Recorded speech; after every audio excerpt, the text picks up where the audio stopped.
বন্ধুগণ, রাত পোহালেই কিন্তু ক্রিসমাস। আর এই ক্রিসমাসে কেকটা তো মাস্ট। আর সেই কেকটা যদি বাড়িতেই বানিয়ে ফেলা যায়, হ্যাঁ বন্ধুগণ, এইবার ক্রিসমাস কেক তোমরা বাড়িতেই বানিয়ে ফেলো, তাও আবার ঝটপট। তো চলো দেখি ক্রিসমাস কেক কী করে বানাবে। ক্রিসমাস কেকের জন্য 1 কাপ পরিমাণ চিনি গুঁড়ো করে রাখবে। নিয়ে নেবে 1 কাপ দুধ, তার মধ্যে 1.5 চামচ ভিনিগার দিয়ে ভালো করে গুলিয়ে নেবে। টুটি ফুটিগুলোকে একটুখানি ময়দা মিশিয়ে রেখে দেবে। তার মধ্যে এবার কি করবে, একটা বোল নিয়ে নেবে, তার মধ্যে 1 কাপ ময়দা ছাঁকনির সাহায্যে ছেঁকে নেবে। দিয়ে দেবে 1 চামচ বেকিং সোডা আর 1 চামচ বেকিং পাউডার।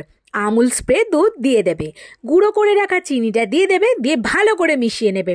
তারপর যেটা টুটি ফুটি ময়দা মাখিয়ে রেখেছিলে সেটাও দিয়ে দেবে।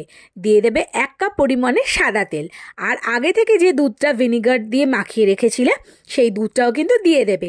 এবার ভালো করে কিন্তু মিশিয়ে নেবে। এটা মনে রাখবে, যত তোমরা ভালো করে এটা মেশাবে কেকটা ততই ফ্লপি হবে। এবার একটা ফয়েল নিয়ে নেবে, তার মধ্যে অয়েল ব্রাশ করে দেবে, ছড়িয়ে দেবে বেশ কিছুটা পরিমাণ ময়দা। ব্যাস, এবার ব্যাটারটা এর মধ্যে ঢেলে দাও।